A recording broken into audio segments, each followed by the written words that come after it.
comment fazana paage ngasidi kana kana lagi thoglo wari fajan sanrasi nei de gantam kra wari sarasi ngarang hande ising kra loine ready de thammamni nasidi viral te channel beguno mayam miyo kharta haijiram ge fajana yam sathina haraw nakreda kanum lomda akhoi gi gazaram de yam sathina haraw nakre hꯧꯖꯤꯛ ꯃꯣꯏ ꯃꯤ ꯁꯤꯟꯗꯣꯛ ꯁꯤꯟꯖꯤꯟ ꯇꯧꯗꯅ ꯈꯔꯝꯁꯨ ꯊꯥꯗꯣꯛꯈ꯭ꯔꯦ ꯁꯤꯅ ꯀꯩꯅꯣ ꯊꯣꯛꯂꯛꯇꯅ ꯂꯩꯔꯝꯁꯤꯅ ꯗꯣꯁꯥ ꯂꯩꯇ꯭ꯔꯣ ꯀꯅꯥꯝ ꯂꯩꯇ꯭ꯔꯣ ꯃꯤ ꯑꯅꯤꯈꯛ ꯊꯣꯛꯂꯛꯑ ꯌꯥꯕ꯭ꯔꯣ ꯌꯥꯝꯅ ꯏꯝꯄꯣꯔꯇꯦꯟ ꯑꯣꯏꯕ ꯋꯥꯔꯤ ꯉꯥꯛꯇꯅꯤꯅꯦ ꯁꯥꯟꯗꯧꯔꯤꯁꯦ ꯅꯩꯗꯤ ꯃꯣꯕꯥꯏꯜ ꯈꯔ ꯐꯩꯍꯟꯗꯕꯅꯤ ꯁꯨꯝ ꯆꯦꯞꯍꯜꯂꯝꯅꯤ ꯆꯦꯞꯄꯁꯤꯅ ꯃꯦꯁꯦꯖꯁꯦ ꯄꯥꯕꯁꯦ ꯅꯨꯡꯉꯥꯏꯕ ꯍꯦꯜꯂꯝꯂꯦ ꯃꯁꯥ ꯑꯣꯏꯅ ꯂꯥꯛꯄꯁꯦ ꯑꯥꯄꯤꯜꯁꯤ ꯃꯌꯥꯝ ꯑꯗꯨꯝ ꯈꯔ ꯈꯔꯕꯨꯗꯤ ꯇꯥꯔꯤ ꯑꯩꯈꯣꯏ ꯑꯥꯄꯤꯜꯁꯤꯁꯨ ꯃꯤ ꯃꯈꯩꯅ ꯑꯗꯨꯝ ꯇꯥꯕꯤꯔꯤ ꯈꯪꯉꯤꯕ꯭ꯔꯅꯦ ꯍꯥꯏꯕ꯭ꯔꯣ ꯅꯋꯥꯖ ꯈꯥꯟ ꯀꯝ ꯇꯧꯔꯤꯒꯦ ꯅꯋꯥꯖ ꯚꯥꯏ ꯑꯗꯨꯝ ꯃꯤ ꯃꯈꯩꯁꯤꯅ ꯁꯥꯟꯇꯤ ꯄꯨꯔꯛꯏꯁꯦ ꯁꯤꯁꯨ ꯍꯧꯖꯤꯛ ꯈꯟꯅ ꯆꯩꯅꯕ ꯊꯣꯛꯇ꯭ꯔꯤꯁꯦ ꯁꯤꯁꯨ ꯌꯥꯝꯅ ꯍꯔꯥꯎꯕ ꯄꯥꯎ ꯑꯃꯅꯤ ꯑꯗꯩꯗꯤ ꯉꯔꯥꯡ ꯃꯤ ꯑꯍꯨꯝ ꯑꯃ ꯊꯥꯗꯣꯛꯈ꯭ꯔꯦ ꯑꯍꯨꯝꯗꯒꯤꯅ ꯃꯤ ꯆꯥꯝꯃꯗꯒꯤ 10 ꯇꯥꯕꯅꯤ ꯊꯥꯗꯣꯔꯛꯏꯁꯦ ꯆꯥꯗ꯭ꯔꯤꯗ ꯏꯇꯥꯎ ꯃꯗꯨ ꯍꯣꯇꯦꯜ ꯂꯣꯏꯅ ꯇꯧꯔꯒꯅꯦ ꯑꯩꯁꯦ ꯆꯥꯛ ꯊꯣꯡꯕ ꯇꯜꯂꯦ ꯇꯜꯂꯤꯅꯦ ꯊꯕꯛꯇꯤ ꯅꯝ ꯁꯨꯔꯛꯎꯔꯒ ꯑꯃꯨꯛꯀ ꯀꯅꯥꯅ ꯆꯥꯛꯁꯪ ꯆꯪꯗ ꯆꯥꯛ ꯊꯣꯡꯒꯗꯧꯔꯤꯅꯦ ꯄꯩꯁꯥ ꯂꯩꯔꯤꯐꯥꯎ ꯍꯣꯇꯦꯜ ꯂꯩ ꯆꯥꯔ ꯂꯣꯏꯔꯦꯗꯅ ꯁꯨꯔꯒ ꯆꯥꯒꯗꯧꯔꯤꯕꯅꯤ ꯑꯩꯈꯣꯏ ꯕꯦꯀꯥꯔꯗ ꯃꯤꯒꯤ ꯋꯥꯆꯣꯏ ꯂꯣꯜꯂꯒ ꯌꯨꯇꯨꯕꯇ ꯐꯦꯁꯕꯨꯛꯇ ꯋꯥꯆꯣꯏ ꯈꯔ ꯇꯧꯔꯒ ꯆꯥꯕ ꯃꯤꯗꯨꯗꯤ ꯅꯠꯇꯦꯗ ꯑꯩꯈꯣꯏꯗꯤ ꯗꯥꯏꯔꯦꯛ ꯑꯁꯦꯡ ꯑꯁꯦꯡ ꯉꯥꯡꯕ ꯖꯥꯠꯇꯨꯅꯤꯗꯣ ꯃꯕꯨꯛ ꯅꯥꯔꯦ ꯅꯥꯔꯦ ꯅꯥꯔꯦ ꯅꯥꯈꯣ ꯍꯥꯏꯕ ꯖꯥꯠꯇꯨꯅꯤ ꯈꯪꯉꯤꯕ꯭ꯔꯥꯅꯦ ꯑꯗꯨꯅ ꯀꯩꯅꯣ ꯄꯩꯁꯥ ꯂꯩꯕꯅꯤꯅ ꯀꯩꯅꯣ ꯂꯩꯔꯦ ꯆꯥꯅꯤꯗꯅ ꯃꯤꯁꯤ ꯌꯥꯝ ꯂꯤꯛꯏꯗꯅ ꯍꯤꯗꯤ ꯖꯦꯟꯇꯜꯃꯦꯟ ꯖꯦꯅरेशन ꯀꯝ ꯇꯧꯔꯤꯒꯦ ꯂꯥꯟꯒꯤ ꯄꯥꯎ ꯅꯨꯡꯉꯥꯏꯕ꯭ꯔꯣ ꯂꯥꯟꯒꯤ ꯄꯥꯎꯗꯤ ꯂꯥꯟꯁꯤꯗꯤ ꯏꯪꯊꯅꯈ꯭ꯔꯦ ꯑꯜꯍꯝꯗꯨꯂꯤꯜꯂꯥ ꯑꯜꯂꯥꯍꯒꯤ ꯂꯥꯛ ꯂꯥꯛ ꯁꯨꯀꯔꯅꯤ ꯃꯤꯑꯣꯏꯁꯨ ꯊꯥꯗꯣꯛ ꯊꯥꯖꯤꯟ ꯇꯧꯅꯔꯦ ꯃꯤꯑꯣꯏ ꯆꯥꯝꯃꯗꯒꯤ 10 ꯇꯥꯕ ꯊꯥꯗꯣꯔꯛꯂꯦ ꯑꯍꯨꯝꯗꯒꯤ ꯃꯥꯏ ꯈꯖꯤꯛꯇꯪ ꯏꯟꯈꯠꯈꯤꯒꯦ ꯅꯨꯡꯉꯥꯏꯇ꯭ꯔꯦ ꯃꯥꯏ ꯀꯩꯅꯣꯝ ꯇꯧꯔꯦ ꯃꯥꯏꯁꯦ ꯗꯥꯏꯔꯦꯛ ꯎꯗ꯭ꯔꯥꯕ ꯃꯤꯑꯣꯏ ꯆꯥꯝꯃꯗꯒꯤ 10 ꯇꯥꯕ ꯊꯥꯗꯣꯔꯛꯈ꯭ꯔꯦ ꯁꯣꯝꯗꯩꯅ ꯃꯤꯑꯣꯏ ꯑꯍꯨꯝ ꯏꯁ ꯌꯥꯝ ꯁꯥꯊꯤꯅ ꯍꯔꯥꯎꯅꯈ꯭ꯔꯦ ꯑꯍꯨꯝꯒꯤꯁꯨ ꯁꯣꯝꯒꯤꯁꯨ ꯌꯥꯝ ꯁꯥꯊꯤꯅ ꯕꯣꯝꯂꯥ ꯈꯔ ꯊꯥꯗꯦꯛꯇꯅ ꯑꯣꯕꯁꯇꯥ ꯈꯔꯅꯤ ꯃꯗꯨꯗ ꯍꯔꯥꯎꯔꯤꯉꯩ ꯀꯥꯟꯗꯨꯗ ꯚꯤꯗꯤꯑꯣ ꯑꯃ ꯁꯦꯝꯒꯅꯤꯕꯗꯨꯁꯨ ꯑꯩꯅ ꯑꯗꯨꯝ ꯁꯦꯝꯖꯔꯛꯇ꯭ꯔꯦ ꯁꯦꯡꯅ ꯍꯥꯏꯕꯗ ꯑꯗꯨ ꯌꯥꯗ꯭ꯔꯤ ꯄꯣꯠꯁꯤ ꯂꯦꯞꯇ꯭ꯔꯤ ꯍꯧꯖꯤꯛꯁꯨ ꯈꯪꯉꯤꯕ꯭ꯔꯥꯅꯦ ꯚꯥꯏꯔꯦꯜꯗꯗꯤ ꯑꯣꯏꯍꯜꯕꯤꯒꯅꯨ ꯑꯩ ꯇꯜꯂꯦ ꯈꯪꯉꯤꯕ꯭ꯔꯥ ꯃꯤꯅ ꯀꯣꯃꯦꯟꯁꯦ ꯑꯗꯨꯝꯇ ꯇꯧꯔꯛꯑꯦꯕ ꯑꯗꯨꯅ ꯀꯣꯛꯁꯦ ꯁꯥꯔꯦ ꯚꯥꯏꯔꯦꯜ ꯈꯔ ꯑꯣꯏꯖꯅꯤꯡꯗ꯭ꯔꯦ ꯑꯗꯨꯝ ꯂꯩꯔꯤꯁꯦ ꯂꯩꯖꯅꯤ ꯁꯦꯡꯅ ꯍꯥꯏꯕꯗ ꯚꯤꯗꯤꯑꯣꯁꯦ ꯑꯩꯅ ꯍꯥꯏꯔꯝꯅꯤ ꯚꯤꯗꯤꯑꯣꯁꯦ ꯃꯌꯥꯝꯁꯤ ꯏꯪꯕꯩꯗꯃꯛꯇꯗꯤ ꯃꯅꯤꯄꯨꯔꯒꯤꯁꯦ ꯑꯩ ꯄꯜꯂꯔꯣꯏ ꯀꯥꯏꯅ ꯇꯧꯕꯁꯤ ꯌꯥꯗ꯭ꯔꯦ ꯏꯇꯥꯎ ꯃꯌꯥꯝ ꯑꯃꯅꯁꯨ ꯑꯗꯨꯝꯇ ꯀꯣꯃꯦꯟꯁꯤ ꯇꯧꯖꯜꯂꯛꯂꯦ ꯈꯪꯉꯤꯕ꯭ꯔꯥꯅꯦ ꯏꯇꯥꯎꯅ ꯁꯤꯗ ꯈꯖꯤꯛꯇꯪꯗꯤ ꯀꯩꯅꯣꯝ ꯇꯧꯕꯤꯔꯛꯑꯣ ꯍꯥꯏꯅ ꯃꯁꯤꯗ ꯂꯣꯏꯅꯃꯛꯅꯁꯨ ꯌꯥꯎꯔꯤ ꯀꯣꯃꯦꯟ ꯇꯧꯔꯛꯄꯁꯤꯗ ꯕꯁ ꯄꯥꯡꯒꯜ ꯈꯛꯇꯅ ꯅꯠꯇꯦ ꯂꯣꯏꯅꯃꯛꯅ ꯌꯥꯎꯔꯤꯕꯅꯤ ꯁꯤꯗ ꯄꯥꯡꯒꯜ ꯏꯆꯤꯟ ꯏꯅꯥꯎ ꯃꯩꯇꯩ ꯏꯆꯤꯟ ꯏꯅꯥꯎꯅꯁꯨ ꯃꯈꯣꯏꯅ ꯍꯥꯏꯔꯛꯏꯗꯨꯁꯨ ꯑꯐꯕꯒꯤ ꯃꯔꯝꯗꯅꯤꯗ ꯃꯈꯣꯏ ꯃꯈꯩꯅ ꯌꯥꯎꯟꯗ ꯃꯦꯁꯦꯖ ꯇꯧꯗꯅꯈꯔ ꯑꯃ ꯀꯣꯃꯦꯟ ꯃꯈꯥꯗ ꯈꯔ ꯏꯟꯗ꯭ꯔꯦꯗ ꯑꯗꯨꯗ ꯑꯩꯈꯣꯏ ꯄꯥꯡꯒꯜ ꯏꯆꯤꯟ ꯏꯅꯥꯎꯗ ꯑꯩꯅ ꯍꯥꯏꯅꯤꯡꯕꯗꯤ ꯖꯁꯥꯅ ꯍꯥꯏꯅꯤꯡꯕ ꯍꯥꯏꯖꯅꯤ ꯃꯃꯤꯡ ꯄꯜꯂꯒ ꯖꯁꯥ ꯆꯩꯅꯤꯡꯉꯁꯨ ꯆꯩꯌꯨ ꯈꯪꯉꯤꯕ꯭ꯔꯅꯤ ꯉꯥꯡꯅꯤꯡꯉꯁꯨ ꯑꯗꯨꯒ ꯑꯩꯈꯣꯏꯒꯤ ꯖꯥꯠ ꯄꯛꯆꯜꯂꯒ ꯀꯣꯃꯦꯟ ꯇꯧꯕꯁꯦ ꯁꯤ ꯇꯧꯕꯤꯒꯅꯨ ꯄ꯭ꯂꯤꯖ ꯁꯤ ꯌꯥꯝ ꯅꯨꯡꯉꯥꯏꯇꯦ ꯁꯦꯡꯅ ꯍꯥꯏꯕꯗ ꯑꯩ ꯄꯥꯡꯒꯜ ꯏꯆꯤꯟ ꯏꯅꯥꯎꯗꯅꯤ ꯑꯩꯅ ꯔꯤꯀ꯭ꯋꯦꯁ ꯇꯧꯖꯔꯤꯁꯦ ꯑꯗꯩꯗꯤ ꯑꯩꯈꯣꯏꯒꯤ ꯄꯥꯡꯒꯜ ꯏꯆꯤꯟ ꯏꯅꯥꯎꯗ ꯌꯨꯇꯨꯕꯇ ꯆꯦꯅꯦꯜ ꯂꯩꯕ ꯀꯣꯡꯒꯥꯏ ꯑꯃꯁꯨ ꯂꯩ ꯑꯗꯨꯒ ꯐꯦꯁꯕꯨꯛꯇꯁꯨ ꯄꯦꯖ ꯂꯩꯕ ꯀꯣꯡꯒꯥꯏ ꯑꯃꯁꯨ ꯂꯩ ꯃꯗꯨ ꯑꯃꯨꯛꯀ ꯁꯤꯗ ꯚꯤꯗꯤꯑꯣꯁꯦ ꯃꯥꯅ ꯇꯧꯔꯛꯄ ꯃꯇꯨꯡꯗ ꯑꯃꯨꯛꯀꯁꯨ ꯑꯃꯗꯨꯅ ꯑꯃꯨꯛꯀ ꯒꯨꯗ ꯏꯚꯤꯅꯤꯡ ꯐꯇꯤꯃꯥ ꯕꯦꯒꯝ ꯑꯗꯣ ꯑꯃꯨꯛꯀꯁꯨ ꯑꯗꯨꯒꯤ ꯄꯥꯎꯗꯣ ꯍꯟꯗꯣꯛ ꯍꯟꯖꯤꯟ ꯃꯥꯅ ꯚꯤꯗꯤꯑꯣ ꯑꯃ ꯁꯦꯝꯂꯛꯑꯗꯤ ꯑꯗꯨꯒꯤ ꯃꯇꯨꯡꯗ ꯑꯃꯨꯛꯀ ꯑꯃꯗꯨꯅ ꯑꯦꯒꯦꯟꯁ ꯃꯤꯗꯨꯅ ꯑꯃꯨꯛꯀ ꯚꯤꯗꯤꯑꯣ ꯑꯃ ꯑꯃꯨꯛꯀ ꯁꯦꯝꯗꯅ ꯑꯃꯨꯛꯀ ꯇꯧꯔꯤꯌꯦ ꯃꯥꯁꯤ ꯉꯁꯥꯏꯒꯤ ꯆꯦꯅꯦꯜ ꯄꯥꯏꯔꯤꯕ ꯃꯤꯁꯦ ꯌꯨꯇꯨꯕ ꯆꯦꯅꯦꯜ ꯍꯧꯖꯤꯛꯁꯤꯗ ꯃꯌꯥꯝ ꯑꯃ ꯂꯩꯌꯦꯕ ꯑꯩꯒꯤ ꯚꯤꯗꯤꯑꯣ ꯀꯛꯂꯒ ꯊꯥꯡꯒꯠꯂꯒ ꯅꯞꯂꯦ ꯑꯩꯒꯤ ꯚꯤꯗꯤꯑꯣ ꯍꯥꯏꯅ ꯃꯗꯨ ꯅꯪ ꯌꯨꯇꯨꯕ ꯗꯤꯂꯦꯠꯇꯣ ꯌꯥꯔꯗꯤ ꯅꯪ ꯇꯧꯊꯣꯛꯈꯣ ꯏꯁꯦꯡ ꯁꯦꯡꯕꯤ ꯋꯥꯅꯤ ꯅꯪꯒꯤ ꯚꯤꯗꯤꯑꯣ ꯀꯛꯂꯒ ꯊꯥꯡꯒꯠꯂꯛꯏꯗꯣ ꯅꯪꯅ ꯀꯩꯁꯨ ꯇꯧꯕ ꯉꯝꯗꯕꯤꯗ ꯅꯪꯅ ꯄꯥꯕ꯭ꯂꯤꯛꯇ ꯂꯥꯎꯔꯤꯗꯣ ꯑꯩꯒꯤ ꯆꯦꯅꯦꯜꯁꯤ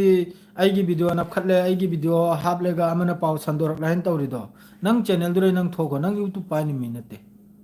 ꯁꯦꯡꯅ ꯍꯥꯏꯕꯗ ꯅꯪ ꯌꯨꯇꯨꯕ ꯁꯤꯖꯤꯟꯅꯕ ꯃꯤ ꯅꯠꯇꯦ ꯅꯪ ꯐꯦꯁꯕꯨꯛ ꯄꯦꯖ ꯁꯤꯖꯤꯟꯅꯕ ꯃꯤ ꯅꯠꯇꯦ ꯅꯪꯒꯤ ꯚꯤꯗꯤꯑꯣ ꯃꯤ ꯑꯃꯅ ꯅꯪꯒꯤ ꯕꯒꯔ ꯏꯖꯥꯖꯠꯇ ꯀꯝ ꯊꯥꯡꯒꯠꯀꯗꯧꯔꯤꯕ ꯅꯪꯒꯤ ꯐꯣꯇꯣ ꯅꯪꯒꯤ ꯋꯥꯍꯩ ꯑꯃ ꯐꯥꯎꯕ ꯊꯥꯡꯒꯠꯄ ꯌꯥꯎꯗ꯭ꯔꯤꯕꯅꯤ ꯅꯪ ꯔꯨꯜ ꯔꯦꯒꯨꯂꯦꯁꯟꯗꯨ ꯅꯪ ꯈꯪꯉꯕ꯭ꯔꯣ ꯅꯪ ꯌꯨꯇꯨꯕꯇ ꯆꯪꯂꯒ ꯑꯃꯨꯛꯀ ꯀꯞ ꯂꯥꯎꯁꯟꯗ꯭ꯔꯤꯗꯣ ꯅꯪ ꯀꯣꯄꯤꯔꯥꯏꯠ ꯏꯁꯇ꯭ꯔꯥꯏꯛ ꯑꯃ ꯏꯁꯇ꯭ꯔꯥꯏꯛ ꯍꯥꯏꯗꯤ ꯃꯌꯥꯝ ꯂꯩꯕꯅꯤ ꯑꯗꯨ ꯅꯪ ꯄꯤꯕ ꯌꯥꯗ꯭ꯔꯣ ꯑꯗꯨ ꯅꯪꯅ ꯄꯤꯗ꯭ꯔꯤꯕꯅ ꯀꯔꯤꯒꯤ ꯑꯗꯨꯒ ꯅꯪꯒꯤ ꯚꯤꯗꯤꯑꯣ ꯀꯛꯇꯅ ꯊꯥꯡꯒꯠꯂꯛꯂꯦ ꯍꯥꯏꯅ ꯍꯧꯖꯤꯛ ꯁꯣꯝꯗ ꯑꯩꯈꯣꯏ ꯅꯍꯥꯟ ꯈꯔꯅꯤ ꯃꯃꯥꯡꯗ ꯋꯥꯊꯣꯛ ꯑꯃ ꯊꯣꯛꯈꯤ ꯔꯤꯌꯥꯖꯨꯗꯤꯟ ꯍꯥꯏꯅ ꯃꯥꯏ ꯚꯤꯗꯤꯑꯣꯁꯦ ꯑꯗꯨꯝꯇ ꯀꯛꯇꯅ ꯑꯃꯅꯁꯨ ꯏꯪꯈ꯭ꯔꯕ ꯋꯥꯗꯣ ꯍꯧꯖꯤꯛꯀꯤ ꯀꯔꯥꯏꯒꯤꯅꯣ ꯏꯆꯟꯅꯨꯄꯤ ꯑꯃꯈꯛ ꯏꯆꯟꯅꯨꯄꯤ ꯀꯔꯥꯏ ꯍꯥꯏꯅꯤꯡꯂꯛꯇ꯭ꯔꯦ ꯃꯃꯥꯡꯗꯨꯁꯨ ꯑꯩꯅ ꯍꯥꯏꯕꯅꯤ ꯅꯪ ꯚꯤꯗꯤꯑꯣ ꯁꯦꯝꯂꯛꯑꯅꯨ ꯍꯥꯏꯅ ꯁꯤꯒꯤ ꯃꯔꯝꯗ ꯍꯥꯏꯅ ꯅꯪ ꯃꯅꯤꯄꯨꯔꯗ ꯅꯠꯇ ꯂꯩꯔꯗꯤ ꯅꯪ ꯂꯥꯞꯅꯅꯤ ꯂꯩꯔꯤꯗꯣ ꯍꯥꯏꯅ ꯅꯪꯅ ꯑꯗꯨꯗ ꯁꯕꯁꯀ꯭ꯔꯥꯏꯕꯔ ꯈꯔ ꯂꯧꯕꯩꯗꯃꯛꯇ ꯐꯣꯂꯣꯋꯔ ꯈꯔ ꯂꯧꯕꯩꯗꯃꯛꯇ ꯚ꯭ꯌꯨ ꯈꯔ ꯇꯥꯜꯕꯩꯗꯃꯛꯇ ꯅꯪꯅ ꯚꯤꯗꯤꯑꯣ ꯍꯧꯈꯤꯕ ꯋꯥ ꯃꯈꯩ ꯏꯪꯊꯅꯗꯅ ꯂꯣꯏꯈ꯭ꯔꯕ ꯏꯁꯤꯡ ꯆꯥꯏꯗꯅ ꯂꯣꯏꯈ꯭ꯔꯕ ꯏꯁꯤꯡ ꯆꯥꯏꯗꯅ ꯑꯗꯨꯅ ꯃꯥꯅ ꯍꯥꯏꯔꯤꯕ ꯃꯤ ꯃꯈꯩꯗꯨꯗꯁꯨ ꯑꯗꯨꯒꯁꯨ ꯋꯥ ꯐꯥꯎꯅꯗꯅ ꯂꯣꯏꯈ꯭ꯔꯕ ꯚꯥꯏꯔꯦꯜ ꯆꯠꯇꯅ ꯆꯥꯏꯗꯅ ꯂꯣꯏꯈ꯭ꯔꯕ ꯑꯗꯨꯒꯁꯨ ꯅꯪꯅ ꯑꯃꯨꯛꯀ ꯚꯤꯗꯤꯑꯣ ꯅꯍꯥꯟ ꯑꯩꯅ ꯍꯥꯏꯈ꯭ꯔꯕꯅꯤ ꯅꯪ ꯚꯤꯗꯤꯑꯣ ꯁꯦꯝꯕꯤꯔꯛꯀꯅꯣ ꯍꯥꯏꯅ ꯅꯪꯒꯤ ꯚꯤꯗꯤꯑꯣꯁꯦ ꯁꯦꯝꯂꯒ ꯃꯌꯥꯝ ꯑꯃ ꯅꯪ ꯃꯈꯥꯗꯨꯅ ꯅꯪ ꯀꯣꯃꯦꯟꯗꯣ ꯑꯝꯇ ꯌꯦꯡꯉꯨ ꯍꯥꯏꯅ ꯑꯐꯕ ꯋꯥ ꯑꯃꯐꯥꯎ ꯉꯥꯡꯒꯗꯕꯅꯤ ꯍꯥꯏꯅ ꯑꯗꯨꯒꯁꯨ ꯑꯗꯨꯝ ꯁꯦꯝꯕꯤꯔꯛꯏ ꯀꯔꯤ ꯀꯧꯏ ꯃꯃꯤꯡꯗꯣ ꯑꯩ ꯄꯜꯂꯣꯏ ꯀꯥꯏꯅ ꯇꯧꯕꯅꯤꯅ ꯑꯩꯗꯤ ꯄꯜꯂꯒꯦ ꯃꯥꯏ ꯃꯃꯤꯡꯗꯣ ꯏꯆꯟꯅꯨꯄꯤꯗꯨꯒꯤ ꯃꯃꯤꯡꯗꯣ ꯀꯔꯤ ꯍꯥꯏꯌꯦ ꯄ꯭ꯔꯦꯝ ꯍꯥꯏꯕ꯭ꯔꯥ ꯑꯣꯏꯅꯝ ꯍꯥꯏꯕ꯭ꯔꯥ ꯀꯩꯅꯣ ꯍꯥꯏꯕꯅꯤꯅ ꯃꯥꯒꯤꯗꯣ ꯑꯩꯅ ꯏꯁꯀ꯭ꯔꯤꯟ ꯁꯣꯠ ꯇꯧꯅ ꯊꯧꯏ ꯃꯗꯨ ꯃꯥꯅ ꯑꯃꯨꯛꯀ ꯅꯧꯅ ꯁꯦꯝꯒꯠꯂꯛꯏꯗꯣ ꯃꯥꯗ꯭ꯔꯦꯗꯤ ꯔꯤꯌꯥꯖꯨꯗꯤꯟ ꯅꯪꯁꯨ ꯅꯤꯡꯉꯥꯏ ꯅꯪꯅ ꯑꯃꯨꯛꯀ ꯅꯧꯅ ꯚꯤꯗꯤꯑꯣ ꯁꯦꯝꯒꯠꯂꯛꯏꯗꯨꯅ ꯀꯔꯤꯒꯤ ꯏꯪꯊꯗꯅ ꯂꯣꯏꯈꯤꯕ ꯄꯣꯠꯇꯣ ꯑꯃꯨꯛꯀ ꯅꯣꯏ ꯃꯩꯅ ꯁꯦꯝꯅꯔꯤꯁꯤ ꯀꯔꯤꯒꯤꯅꯣꯕ ꯀꯔꯤꯒꯤꯅꯣ ꯃꯃꯤꯡ ꯄꯟꯅꯗꯅ ꯅꯈꯣꯏꯅ ꯑꯃꯨꯛꯀ ꯇꯧꯅꯒꯗꯧꯔꯤꯁꯦ ꯃꯩ ꯊꯥꯕꯁꯤ ꯄꯦꯟꯗ꯭ꯔꯣ ꯄꯔꯤ ꯏꯃꯣꯝ ꯍꯥꯏ ꯃꯥꯔꯦ ꯄꯔꯤ ꯏꯃꯣꯝ ꯍꯥꯏ ꯃꯥꯔꯦ ꯃꯥꯏ ꯚꯤꯗꯤꯑꯣꯅꯤ ꯍꯧꯖꯤꯛ ꯌꯥꯝ ꯐꯠꯇꯦꯅ ꯑꯃꯨꯛꯀ ꯀꯩꯅꯣ ꯇꯧꯔꯤꯁꯦ ꯀꯔꯤꯒꯤꯅꯣ ꯁꯦꯝꯅꯔꯤꯁꯦ ꯑꯁꯤ ꯇꯧꯔꯅꯨ ꯍꯥꯏꯅ ꯅꯍꯥꯟꯅ ꯏꯪꯊꯅꯗꯅ ꯏꯁꯤꯡ ꯆꯥꯏꯗꯅ ꯄꯨꯔꯥ ꯏꯪꯈ꯭ꯔꯕ दिन अमा लाइव तौरमेगा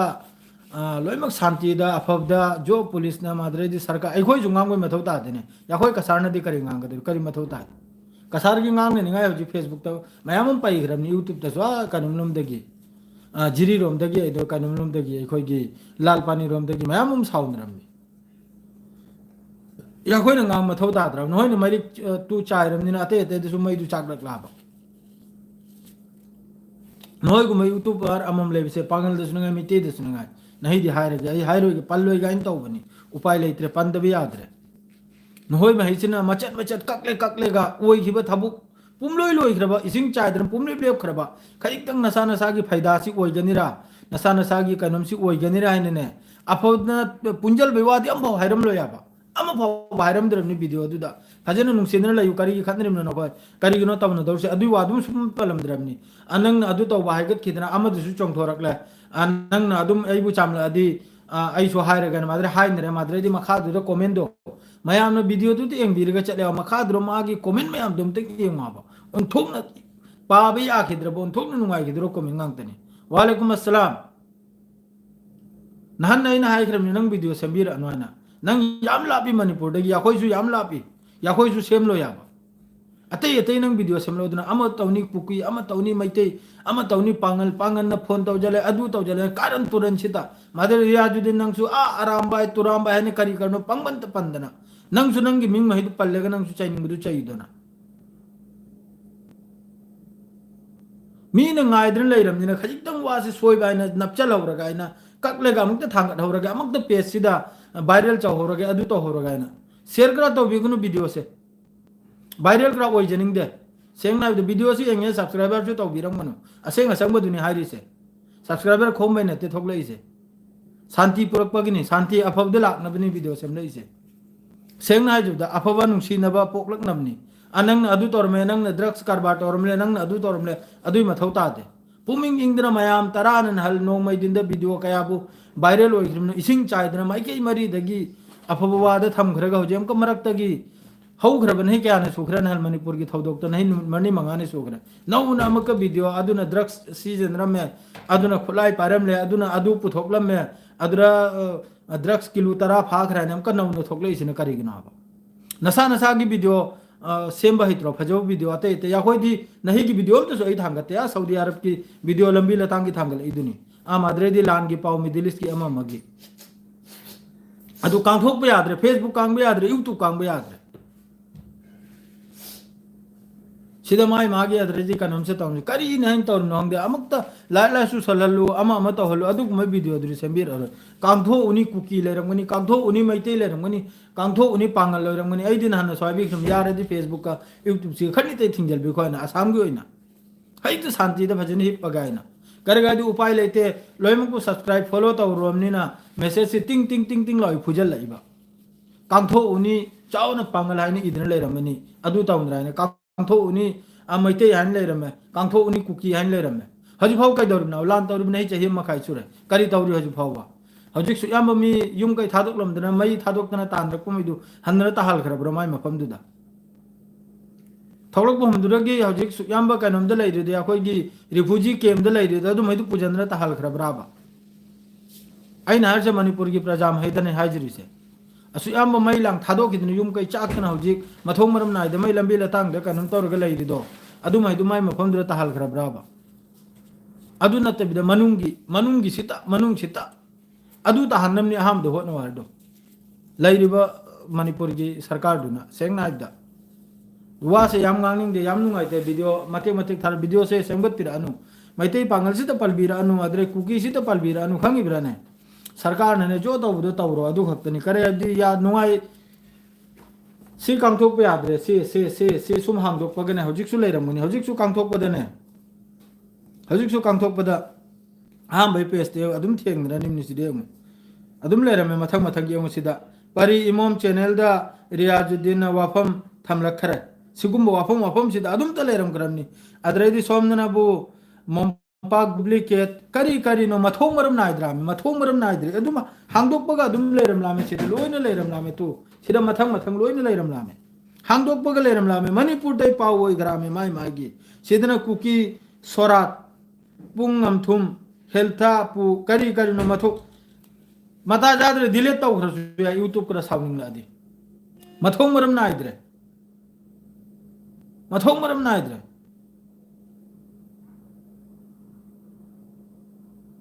करी कमेंट हजु पागदर सारो करी कमेंट ना कमेंट कराने पानिंद्रमनी ने आई मता जाद्रे मांगी बिया यूट्यूब तगी आई साउनिंग ला एक्सेम नाइद नुंगाइरक्त्रे नुंगाइ पाव मणिपुर की फजब चिंग माल अमा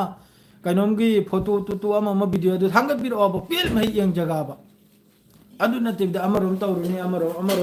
अमरोम करिम त मथौ मरम नाइद्रे तौरिसे सोमना मक मैसेज दग लाउ थाजल न करिसे करी मैसेज पोरिम अल्लाह ने भी खंगी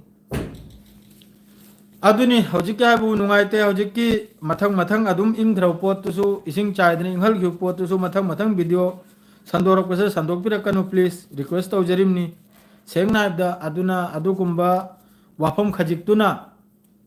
अदुम वीडियो समलकबदना अमक मथंग अदुम त सेना लैरदी इंगबा हारिसे लारोय सेंगना हाबदा शांति से लाकपा यारोय अदरेदी करिकरनो मयामसु सेम खरायने ताइ सिकुंबा फत्तबा वीडियो सेमबा अदरेदी अमा जातिबु चिंगथबसि थुन्न फागत पिरोदना नमजल बिरो करोम देनो थिगत पिरगा फागत पिरगा जेल दुर नमजल बिरो अदु ओडी इंगलकनाबा नत्रदी इंगरोयाबा सी तौरनु यंगु हजिक सिगी मैसिनने कसारगी ने लाल पानी यौरमनी कसारगी लाल पानी हरदो नेशनल हाईवे 37 है बिरा करे है अदुई लंबी दो चलिमनी मणिपुर संगिमनी अदुई लंबी दुन जीरो ओइरगा अदुगी मियोय महिदुन ने हजिक साउनरे इसे अतै मफम दगी अदुना मखोयना हारदुसु मखोयना हारबा कइनोम दुसु अदुसु अफबवानी फत्तबवानते जो चिंगरी मखैदु चैराक पिबि हाइरिमनी अदु यौ न वादु चलमनिना अदुरगी मफम योरपा कसु कोइ बनाते सेंगना दसी खन्न चाइने बै वानते वारसे अफबै वानी ने हरसे अदुना सिगुम्ब सी पुनमक्सी वीडियो दो उरेगा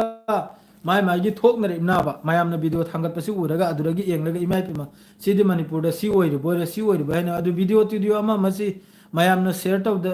शेयर तौबिदा अदुम इचम वीडियो ओइरगदि कनामत खंगलोयाबा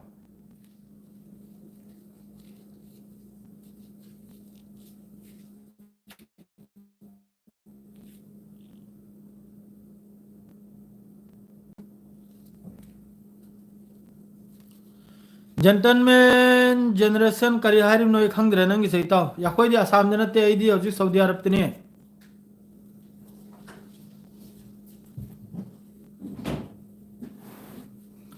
मोहम्मद हानी पाव कन्ना पाव बिरयानी खाओ पाप खाओ खतु ममा बेटा करी पोनोय खंग्रे दे करी नो हारि से करी करनो पंगलाव तनी लाव नरि बन खोय महिन तौरसे एंगोय वासे मैम हाइनिंगी खंगी ब्राने नहन सोयना हरमी नखोय वीडियो से सेंबिर अनवायना नसक महिदो एंगनिंगद्रा ने सेंगना हारिमनी नसक मखैदो खत फजदना कनम तौरदिने पांगल ओइगरा अमा हजिकिसे अमा नुपीसी ओइगरा नसक महिदो एंगनिंगद्रा ने हारिमनी खंगी ब्राने ने सेंबिर अनवायना सिगी मरम सिरे गांगबिर अनवायना मफम दुगी नंगना लैरु मफम दुगी वीडियो फजबजो थांगल उना भयाना शेयर तौगे सपोर्ट तौगे खंगी ब्राने adu natabida ithausu iwasu natabida manipur da khatnarega aina nangna ngangbi dorse kari mathau ta dan ngangbi ga dorumna ba nang kana oirimna ba ai kana oirimna ba sarkar leitrab ro manipur sida ekhoi sida yakhoina ngangi chu mina chaira phom thoi mi chaibu chaibi rekte ne yakhoi bu yakhoi kari mathau ta amna ba nangi su kari mathau ta amna ba nangi su ngangoi mathau ta da ba Riyazuddin ना video सारे दो मा मणिपुर की ना बा मान साब दु या बा आई नंग कना ना बा आई ने वीडियो साब या दा बा आई हाय बुबु खाना गनु चाइना गनु नय काइनो ताउनरि जे नुंगाइते सी खाना फम थोकते सुखसांग बु पुन्न लेरक ले गाइना सी फाव हाय बे याय बा आई गा नंगा सिदे वीडियो नपलेगा रियाजुद्दीन सो हाय बे याय बा रियाजुद्दीन वीडियो नपेगा सेम बे याय बा मणिपुर की मी महिना वीडियो नपेगा सेम बे याय बा मैते गेर पांगल होइगरा आई नंग मथौ तादब आई कराइगिनो नंग कराइगिनो बा सागै गुल्ली मारो ना खक्तंग आई कनानो नंग कनाना बा आई मणिपुर द लेते नंग सु मणिपुर लेता बा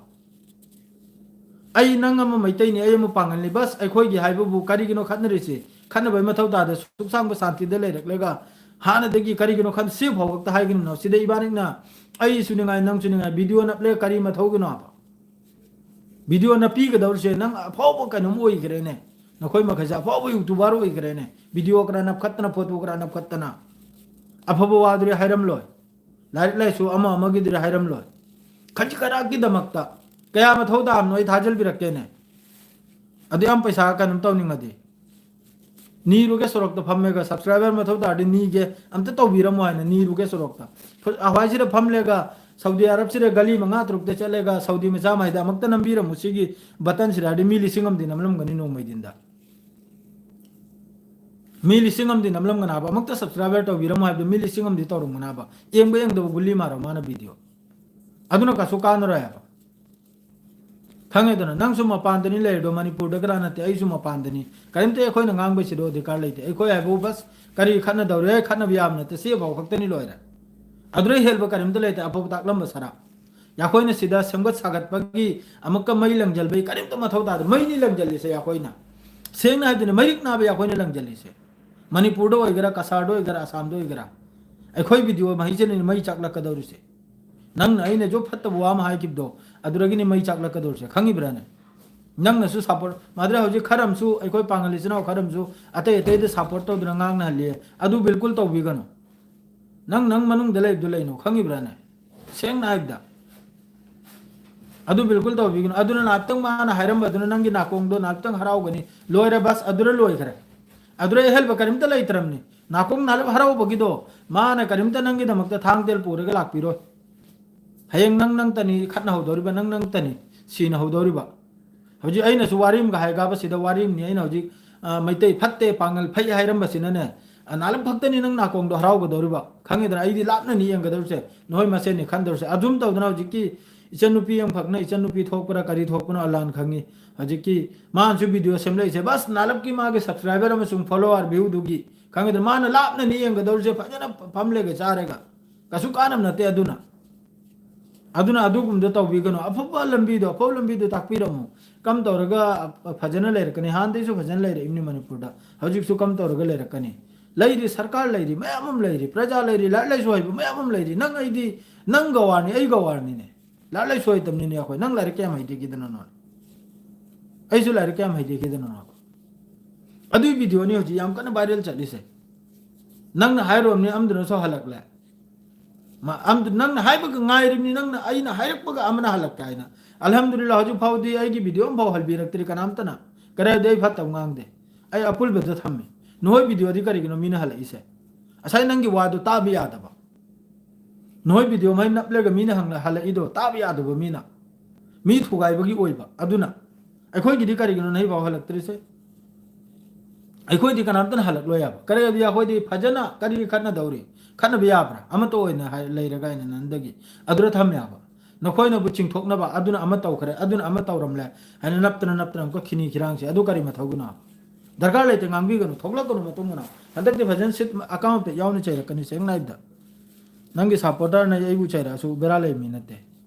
फजा हलबा कनम तो बुदुगी तौगा अतै वीडियो लैत्रब्रो नंग नंदै तुमिन लैरगा ngarang नलदे नंग वीडियो को फंगदो रेसे अतै video लैत्रब्रो 야코이그라 윰들 레름 보이라마디 비디오 노무이딘도 꿀군드라 당긋거니 시다디 마얌네 로인 우라인 당긋드림니 아두바우 그럼 되는 건질고 야되게 티독래가 암음남네 당글림니 와시다디 강람마로 가이나 nahi din mai wa am bhang lap tam ni din jim de video am bhaw thang lap tam ni manipur ama magi isu da khangi birane ate te gi thang ta ma do hojua yeng buda hang dok badam ka higat na lai niram le mai magi masak phajau mai duga masak phajaba nipa aduga nupi duga lai ram le sengna do madre di amam madre kharam ga lai di wa khajik tang thok pada asi yamna nungai to po ni nupi na hagi photo thang lap pase amasina adu tawre ata tawre masi to birakanu sengna de pangal oigra mai te oigra aduna yam sathini akhoi amang bani adu bilkul to birakunu je sami oisu pangal oigera mai te oigera je sawai gera phare kholega aduna huralam le aduna kadam torum le aduna adu manupi du adum tawnram le ata tawnna thangalap do thangat pigano khangedana sumsu ijat mangwai mathak dura makka no khoina social media da thangat pidna karigano to bi dawri se social media har se apau thobulo aduragi mai video se share taw na khidna share taw khidna am khapsu yam sathin hojik share tawri video hana gi ma gi do kari gawe api gaibra kari no maming do kanomni mai maming do adu su yam sathin tawri share jo umta bulta mi kanom tawba irang thol bagi share ama tawhol bagi 9 January gi madri di 24 December gi kra amak ta thingjal bi khro ba amak ta santi dele ho Facebook se amak ta thingjal bi khro hari mi numi chu kap ga namas manga khuding gi ni rim ni lobi dra mara Allah se tabi dra mara khani tanga do santi sila kana ni tawgunu sengnar sini tawgunu yam sathi nungai te yam mai se ayo ramni noina khangda dana ni mafam yoram ni mi yam saun ramni mong mataw se suk sam ga chahi sida sigi wadi am bhau kan am to ngang ni khidra me angak pana me se ai hojik manipur da mayam ma kanam tawnare ama tawnare ha phare santi ni kuki ga su mai te ga su khatnare sinare ha adredi ching maya rom da leiram ba khoi mete isno ma kai su tan thorak tana hojik mai lang tha dana tan thorak tana hojik karai dinu lainare jiri rom da su karom da su adu gi mioi ma haido hallega kam ta halgani makhoi mai su kam santi purakine adu wam bhau ngang ne khidrame adu gi mai video du la wa me yenga me adu mai wa du debate tawnra unai ner wa ba si ma khai lai ri si kam tawni si kam tawraga hanjal halgani mohai ma pham sire kam changhal gani adu wa du lai tarame hajing na pangal mai te hen adu chakarame adu thupjan na lai karame adu mai do hajik suk yam suk ingbi sida refugee gumna kem da lai riba ama made chaidna lai riba mi lising kaya no adu mai do kam tawraga makoi ji hanan mafam jide changhal gi jigi kam tawraga hairaga phamraga tebelam da kam tawraga wasi loi janani adu wa am phau lai khidrame amarum tawni adu tawram amarum tawni adu tawram bain aduna kari kanam na ba adu karam to pandam ni hoji suk samgo mi tan thoraktana mai tha doraktana chingmaya dagi tamdagi kuki chel khibrana hoi chingmaya dagi mai te chenjal par adu chenjal ko mai doji refugee gumna lairim ni do adu makhai du pangal su kongai me yawrum ni adura adu makhai du kam tawragam hoi mafam dura hanjal halgani kam tawraga kanam santi si purakana hai bubu amana hari tumna bahat kani amana hari ai khoi kum thra diwa farana adura dum laira adra de hoja maka pangal ga adugumba isu achobudri aduri muthat pai leira adui mathakta ngaidran leikra kharam nabu masaktu ga video se semhora ga na wathok am ta thokla de aina tawgunu sengnar sini sem jara aro nahi de pen jara moi masak mai jida de engingdre yar de nahi de gi Facebook se su page se su delete taw khibra kano khangde yam numai tre kar ga di thabuk to phom khangdra ba adar subscribe taw jalram ni na upay de leite hai brana support taw ram ni na pangal wagera mai te wagera je sawar su ya khoi de jo thokla bu thok support taw bi ni subscribe taw bi matre di follow taw bi ni aduna message ma yam se adum te changlak tna leire yam sadin numai tre aduna aphabo video sambi rau ya khoi ju adum support taw bi ga aduga yengli ba mioi ma khai ju adum ai na har se support taw bi seng hai da subscribe taw bi harim te support taw bi harim nei na hai jiri ma kai je sire ya khoi amana amagi phatta ba thidok na rega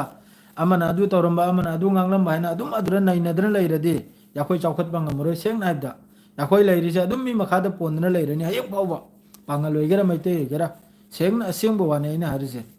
aduna te bida te tai na hanu bi hogal mai se kam tawrega lalla su tamhalgani kam tawrega ahalamal gi adugum do khangal bi do aduna lom ten kan ne khang jara seng na da natra de adum ya khoi sidane ꯅꯪꯅ ꯐꯠꯂꯝꯗꯕ ꯅꯪꯅ ꯑꯩꯕꯨ ꯆꯩꯔꯝꯕ ꯍꯥꯏꯅ ꯑꯗꯨꯝ ꯇꯧꯅ ꯈꯔꯁꯨ ꯇꯥꯖꯜꯂꯦ ꯈꯔꯁꯨ ꯂꯪꯊꯣꯛꯀꯣ ꯑꯗꯨ ꯃꯈꯣꯏ ꯃꯩꯁꯤꯗꯤ ꯇꯥꯕ ꯌꯥꯔꯛꯇ꯭ꯔꯕꯅꯤ ꯅꯍꯥꯟꯅ ꯍꯥꯏꯔꯝꯃꯕꯅꯤ ꯅꯣꯏ ꯑꯅꯤ ꯑꯍꯨꯝ ꯚꯤꯗꯤꯑꯣꯁꯦ ꯁꯦꯝꯂꯛꯑꯅꯨ ꯍꯥꯏꯅ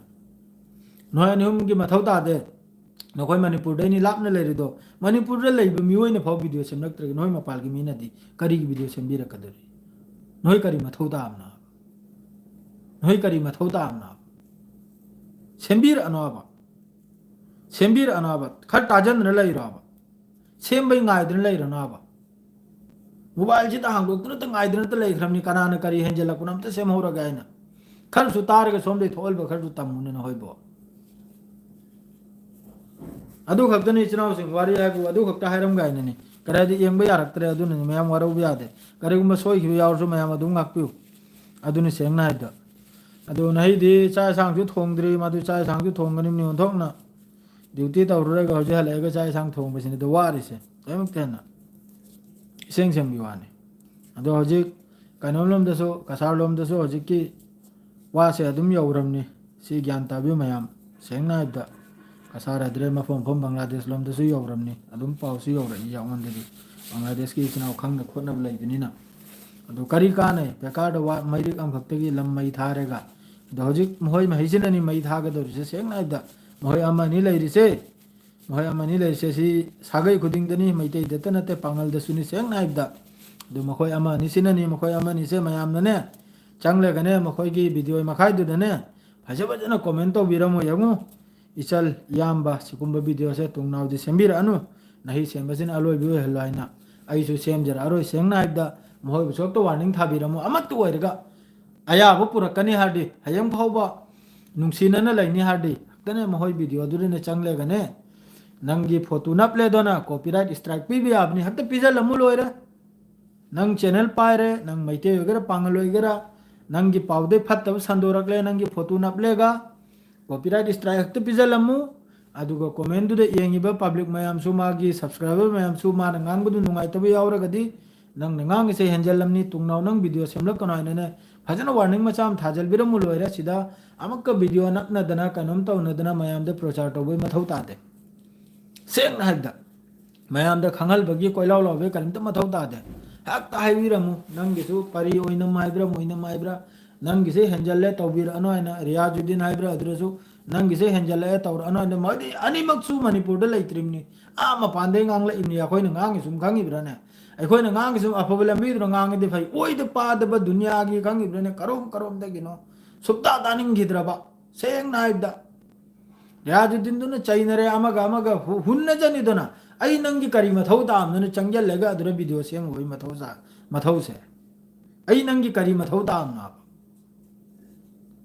ꯔꯤꯌꯥꯖꯨꯗꯤꯟꯗꯨꯒ ꯍꯧꯖꯤꯛꯀꯤ ꯃꯩꯇꯩ ꯏꯆꯤꯟ ꯏꯅꯥꯎꯒ ꯂꯥꯎꯅꯔꯦ ꯂꯥꯎꯅꯖꯩ ꯃꯈꯣꯏ ꯃꯁꯦꯟ ꯇꯧꯅꯖꯩ ꯑꯩ ꯅꯪꯅ ꯀꯔꯤꯒꯤꯅꯣ ꯚꯤꯗꯤꯑꯣ ꯁꯦꯝꯕꯤꯒꯗꯧꯔꯤꯁꯦ ꯑꯩ ꯅꯪꯒꯤ ꯀꯔꯤ ꯃꯊꯧ ꯇꯥꯕꯅꯣ ꯍꯧꯖꯤꯛ ꯑꯩꯒ ꯋꯥꯔꯤ ꯑꯃꯒꯅꯤ ꯃꯩꯇꯩ ꯏꯆꯤꯟ ꯏꯅꯥꯎ ꯑꯃꯒ ꯏꯌꯥꯝꯕ ꯑꯃꯈꯛꯀ ꯈꯠꯅꯔꯛꯑꯕ ꯅꯪꯒꯤ ꯀꯔꯤ ꯃꯊꯧ ꯇꯥꯕꯅꯣ ꯅꯪꯅ ꯆꯪꯕꯤꯔꯛꯀꯗꯧꯔꯤꯁꯦ ꯃꯤꯟ ꯑꯝꯇ ꯍꯥꯏꯌꯦꯕ ꯑꯥꯔꯕꯤꯅ ꯈꯪꯉꯤꯕ꯭ꯔꯥ ꯅꯪ ꯀꯅꯥꯅꯣ ꯍꯥꯏꯅ ꯑꯥꯔꯕꯤꯅ ꯍꯥꯏꯕ ꯃꯤꯟ ꯑꯝꯇ ꯍꯥꯏꯅ ꯁꯤꯗ ꯈꯠꯅꯔꯨꯕꯗꯅꯦ ꯆꯪꯁꯤꯜꯂꯛꯄꯗꯅꯦ ꯍꯧꯖꯤꯛ ꯁꯥꯎꯗꯤ ꯃꯆꯥ ꯑꯅꯤ ꯈꯠꯅꯕꯗꯅꯦ ꯆꯪꯗꯅ ꯍꯩꯅꯨ ꯇꯔꯦꯡ ꯁꯥꯕꯗ ꯃꯤꯟ ꯑꯝꯇ ꯍꯥꯏꯅ ꯉꯛ ꯄꯥꯏꯔ ꯏꯟꯊꯣꯔꯛꯑꯦꯕ ꯑꯗꯨꯝ ꯏꯟꯊꯣꯛꯄꯩ ꯃꯇꯝ ꯌꯧꯔꯝꯅꯦꯕ ꯅꯪ ꯀꯅꯥꯅꯣ ꯁꯤꯅ ꯑꯦꯁ ꯗꯥꯈꯤꯜ ꯍꯥꯏꯅ ꯅꯪ ꯀꯔꯤ ꯃꯊꯧ ꯇꯥꯏ ꯆꯪꯂꯛꯄꯒꯦ ꯍꯥꯏꯅ ꯑꯦꯁ ꯗꯥꯈꯤꯜ ꯀꯔꯤꯒꯤꯅꯣ ꯅꯪ ꯆꯪꯂꯛꯏꯕꯁꯤꯅꯤ ꯑꯗꯨꯅꯥꯕ ꯍꯧꯖꯤꯛ ꯇꯧꯔꯤꯁꯦ ꯃꯊꯧ ꯅꯠꯇꯕꯤꯗ ꯈꯪꯉꯤꯕ꯭ꯔꯥꯅ ꯃꯤꯒꯤ ꯆꯐꯨꯔꯨꯞꯇꯨꯗꯁꯨ ꯅꯨꯃꯤꯠ ꯆꯨꯞꯄ ꯔꯤꯌꯥꯖꯨꯗꯤꯟꯗꯨꯒ ꯃꯩꯇꯩ ꯏꯆꯤꯟ ꯅꯨꯃꯤꯠ ꯆꯨꯞꯄ ꯃꯅꯤꯄꯨꯔꯗ ꯀꯣꯟꯅꯗꯅ ꯆꯥꯅꯗꯅ ꯐꯝꯃꯅꯗꯅ ꯂꯩꯔꯛꯑꯕ ꯃꯈꯣꯏꯅ ꯈꯪꯗ꯭ꯔꯒ ꯑꯩꯈꯣꯏꯅ ꯍꯦꯟꯅ ꯈꯪꯕꯤꯈ꯭ꯔꯦꯅꯦ ꯚꯤꯗꯤꯑꯣ ꯁꯦꯝꯒꯠꯅꯗꯅ ꯑꯗꯨꯅ ꯑꯃꯨꯛꯀ ꯇꯧꯔꯤꯁꯦ ꯅꯞꯈꯠꯈꯤꯗꯅ ꯚꯤꯗꯤꯑꯣꯗꯨꯗ ꯑꯩ ꯏꯁꯥ ꯈꯨꯠ ꯁꯕꯁꯀ꯭ꯔꯥꯏꯕꯔꯅꯤꯅꯦ ꯃꯥꯒꯤ ꯑꯗꯨ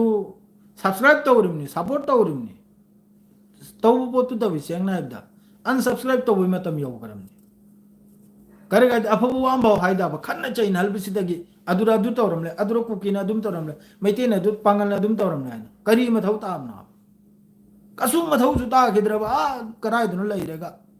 ꯑꯩꯈꯣꯏꯅ ꯉꯥꯡꯉꯤꯁꯨ ꯃꯊꯧ ꯇꯥ ꯁꯤꯗ ꯃꯤ ꯑꯃꯅ ꯅꯪꯒꯤ ꯅꯊꯧ ꯇꯥꯕ꯭ꯔꯥ ꯍꯪꯂꯛꯑꯗꯤ ꯏꯀꯥꯏꯔꯤꯕꯅꯤꯅꯦ ꯏꯀꯥꯏꯐꯝ ꯋꯥꯅꯤꯅꯦ ꯍꯪꯂꯛꯏꯗꯣ ꯀꯁꯨ ꯃꯊꯧ ꯇꯥꯗꯕꯗ ꯉꯥꯡꯉꯤꯕꯅꯤꯅꯦ ꯅꯨꯡꯉꯥꯏꯇꯗꯅ ꯌꯦꯡꯕ ꯌꯥꯔꯛꯇꯗꯅ ꯉꯥꯡꯉꯤꯕꯅꯤ ꯇꯥꯅꯤꯡꯂꯛꯇꯗꯅ ꯁꯨꯛꯇꯥ ꯇꯥꯅꯤꯡꯂꯛꯇꯗꯅ ꯉꯥꯡꯂꯛꯏꯕꯅꯤ ꯉꯔꯥꯡꯗꯤ ꯁꯨꯡꯉꯥꯡ ꯉꯥꯡꯂꯛꯇꯕꯅꯤꯅ ꯍꯥꯏ ꯚꯤꯗꯤꯑꯣ ꯑꯃ ꯁꯦꯝꯈꯤꯕꯗꯤ ꯁꯨꯡꯉꯥꯡ ꯉꯥꯡꯂꯛꯇ꯭ꯔꯕꯅꯤ ꯇꯥꯅꯤꯡꯂꯛꯇꯗꯅ ꯉꯥꯡꯂꯛꯏꯕꯅꯤ ꯉꯥꯡꯂꯛꯏꯁꯦ ꯀꯔꯤꯒꯤꯅꯣ ꯑꯗꯨ ꯈꯛꯇ ꯈꯪꯕꯤꯌꯨ ꯂꯣꯏꯔꯦ ꯑꯗꯨ ꯍꯥꯏꯔꯒ ꯂꯣꯏꯖꯔꯒꯦ ꯌꯥꯝ ꯁꯥꯡꯍꯜꯂꯦ ꯀꯥꯟꯗꯦ aduni khangi brane maduga channel pair na khoi ju na hoi gi video du na bladi je sa hoi gra nang copyright strike amo pijalu ton taning da khoning da yawde aphabo video na bladi phaje ai taw sinar je musi ka phaje karo wa no na adum na bladi thaga chai adu na ta bida mi gi asoy ngam du naple gam ko da adu ok to thabuk ki thabuk ni ok to mi gi thabuk ni do adu rein ok to mi lai tram ni mabuk ning seng da ba kare ga di ma na harsina bu ma di hybrid nam jadre ga ne mayam bu khangalim na ba eng ma hain harsen mayam bu asai gi hit piram ba do mai chai jalam ba do adu na ba adre di mayam nam ko mi cham ngo sando khare adre di chai na re law na re apho mi ode de do hai ga jena ingkhat khina zum khupi jena do sigum mai wa se kanan ta do re sidi apho wa na te hari sai adu gum do taw bi wa ba apho thabuk to apho lam bi do tak piu adu na ta bi de bekar de ne engoi saube ade na khar henjal khar ju mayam waro be ade apho de puraksi kari ga di sidar bu dunya ne nahi ai si khar su ya heng nang sira kadar ni soidran ni bas ahala kom da khang da bai wa ai bin khang da be wa ni sidi le mak su sidar ni dunya de hal kadar ni handring ai sira kari gum apho thabuk ma jang phak dang di mayam pulap na tawram ba ya pra sini ya khoina kanjiri je khangi bra ne phatab de mayam am taw ba ya do phatab sina ka sukan de heng chaw ni khangi bra ne heng sire hal we me tung da sine a da sune mapune akhoi bu suru ni durmuska sengna da adu bini adu harga lojre adu mayam waro bi ya de nahi de karim ta hajra maro sire lojre firol ju hongdri ha ayate te thabuk su tawnimni salam alaikum